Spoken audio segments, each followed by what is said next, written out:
Нұрсұлтан Әбішұлы Назарбаев республикамыздың президенті етіп сайлады.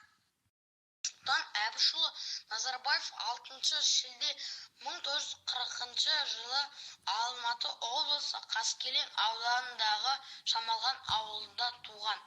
Нұрсұлтан Әбішұлы Назарбаев алғашқы еңбек жолын 1960 жылы Теміртау қаласындағы металлургия тресінде жұмысшы болып бастады және үлкен еңбегінің арқасында 28 жыл ел басқарды.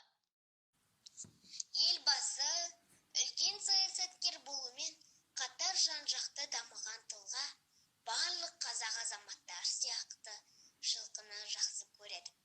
Сондай-ақ өнерге де көп көңіл бөлетін адам. Ол кісінің "Елім менің" және "Үшқоңыр" әндері бар. Бұл әндерінің сөзі Нұрсұлтан Әбішұлынікі екенін біз мақтанышпен айтамыз. 1998 жылы 10 маусымда Жаңа Астананың ресми тұсаукесері болды.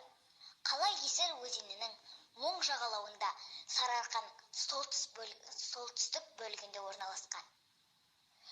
Көтереді шаңырақ, Астанам асқақ, жаңарып қалам, жасарып далам.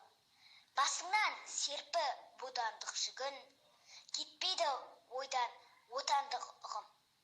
Арыстан жүрек айбынды елім, таниды сені бар әлем бүгін.